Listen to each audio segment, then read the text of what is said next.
Madame Davila Verdun, bonjour. Bonjour. Alors, on va faire un petit peu, disons, l'historique de votre courte carrière, parce qu'apparemment, elle a démarré il y a très peu de temps en politique. Très courte. Voilà. Donc, vous avez démarré à quelle année en politique, réellement? En 2008.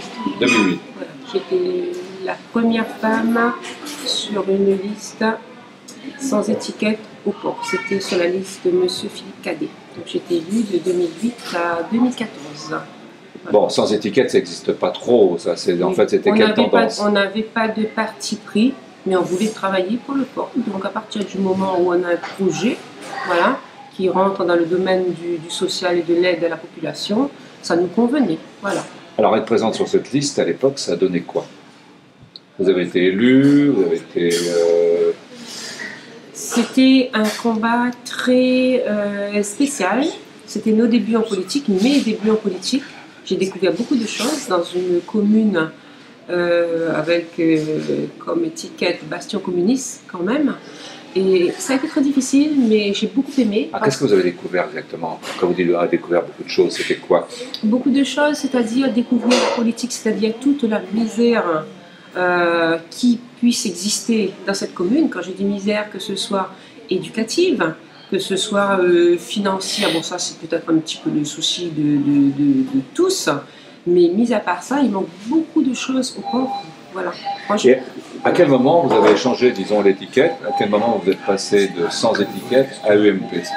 Je suis passée sans étiquette à UMP et c'était en 2013 où j'ai eu une proposition pour... Alors comment est arrivée cette proposition? Parce que vous êtes apparu dans la presse, principalement dans la presse. Tiens, Madame Verdun est responsable de l'UMP. Alors c'était quel titre exactement? Secrétaire général? Secrétaire départemental, donc pour la Fédération Réunion. Alors comment vous êtes arrivé secrétaire départemental de l'UMP alors que vous n'étiez pas connue en tant que telle, en tant que militante UMP à l'époque? Non, mais j'étais connue en tant que militante politique sur le port. C'est-à-dire même en n'ayant jamais été élue en mon nom propre, j'étais juste là pour respecter la parité, la deuxième femme sur une liste, je veux dire, sans aucune appartenance politique. J'ai fait quand même un travail où j'ai dû me battre quand même contre les communistes. Donc quand on parlait de moi ici au port, j'ai même été agressée en 2011.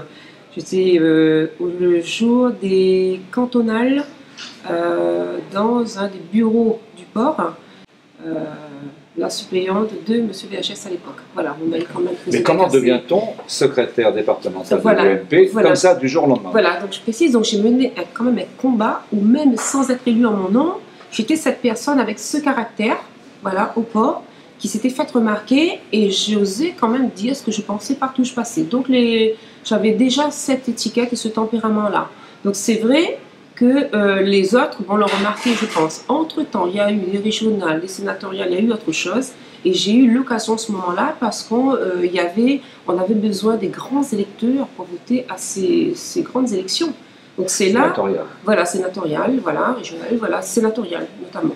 Donc c'est là qu'on m'avait aidé, on m'avait repéré. Oui. Donc on est venu me voir et on m'a dit, vu votre tempérament, nous on est à la recherche d'une femme avec un tempérament, voilà.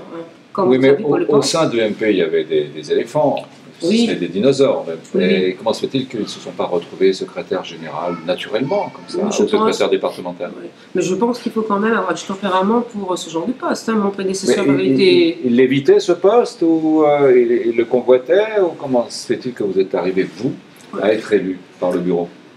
En fait, par les militants. Ben, M. Fontaine est venu me voir, il m'avait repéré, il m'a proposé le poste de secrétaire départemental. Oui. J'avais déjà pris du recul en politique parce que j'avais été agressée en 2011 et je ne voulais plus entendre parler.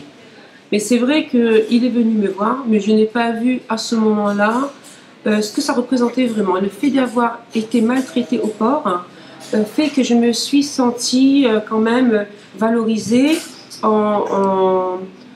je veux dire, en appartenant à un groupe, surtout que j'allais pouvoir dire ce que je pense, dire ce que je suis capable de faire, j'allais pouvoir m'exprimer en ayant du monde à côté de moi.